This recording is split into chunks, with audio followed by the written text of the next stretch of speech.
उत्तर प्रदेश पंचायत चुनाव का इंतजार कर रहे करोड़ों मतदाताओं के लिए बड़ी खबर है। राज्य निर्वाचन आयोग ने 10 जून को पंचायत चुनाव की अंतिम मतदाता सूची जारी कर दी है।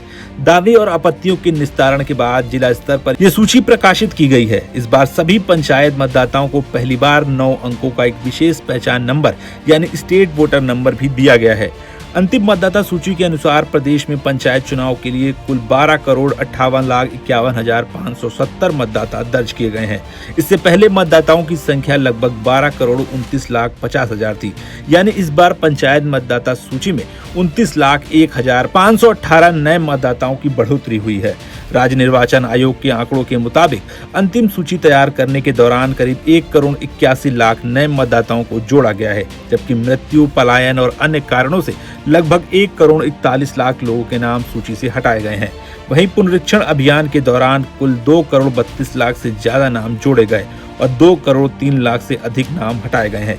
हालांकि अंतिम सूची जारी होने के बाद कई जिलों में मतदाता सूची डाउनलोड करने में तकनीकी दिक्कतें सामने आ रही हैं। निर्वाचन आयोग के अधिकारी इस समस्या को दूर करने में जुटे हुए हैं। अगर जिलों की बात करें तो जौनपुर सबसे ज्यादा मतदाताओं वाला जिला बनकर सामने आया है, जहां करीब 36,97,000 मतदाता हैं।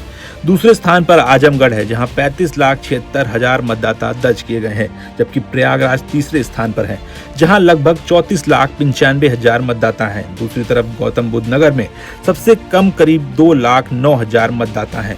इस बार पंचायत चुनाव में तकनीक का भी बड़ा इस्तेमाल किया जाएगा। राज्य निर्वाचन आयोग फर्जी मतदान रोकने के लिए फेस रिकॉग्निशन सिस्टम यानी FRS का उपयोग करेगा। मतदान के दौरान मतदाता की फोटो लेकर उसकी पहचान तुरंत सत्यापित की जाएगी। अगर कोई व्यक्ति पहले मतदान कर चुका होगा तो उसकी जानकारी तुरंत सामने आ जाएगी। इससे फर्जी वोटिंग पर काफी हद तक रोक लगने की उम्मीद है। पंचायत चुनाव में ग्राम पंचायत की 58,189 सीटें, क्षेत्र पंचायत की 824 सीटें और जिला पंचायत की 75 सीटें शामिल हैं। लेकिन चुनाव की तारीखों को लेकर अभी भी तस्वीर पूरी तरह साफ नहीं है। दरअसल ग्राम प्रधानों का कार्यकाल 26 मई को समाप्त हो चुका है। चुनाव समय पर न होने के कारण राज्य सरकार ने मौजूदा ग्राम प्रधानों को अगले 6 महीने तक प्रशासक के रूप में जिम्मेदारी सौंप दी है। इसी तरह जिला पंचायत अध्यक्षों का कार्यकाल 11 जुलाई और ब्लॉक प्रमुखों का कार्यकाल 19 जुलाई को समाप्त होने वाला है।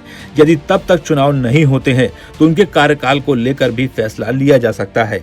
ग्राम प्रधानों को प्रशासक बनाए जाने के बाद इसकी मांग भी तेज हो गई है। पंचायत चुनाव में OBC आरक्षण का मुद्दा भी अहम बना हुआ है। इसके लिए राज्य सरकार ने पिछड़ा वर्ग आयोग का गठन किया है। आयोग को जिलावार सामाजिक और आर्थिक स्थिति का अध्ययन कर आरक्षण कर अपनी रिपोर्ट देने की जिम्मेदारी सौंप दी गई है। उधर पंचायत चुनाव जल्द कराने की मांग को लेकर मामला हाई कोर्ट में भी विचाराधीन है। अदालत ने आयोग से जल्द रिपोर्ट देने को कहा है।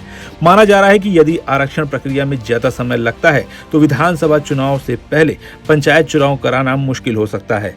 ऐसे में अब सबकी नजरें OBC आयोग की रिपोर्ट, हाई कोर्ट की सुनवाई और राज्य निर्वाचन आयोग के अगले फैसले पर टिकी हुई है। पंचायत चुनाव को लेकर राजनीतिक गतिविधियां तेज हो गई हैं और आने वाले दिनों में इस मुद्दे पर और बड़े घटनाक्रम देखने को मिल सकते हैं।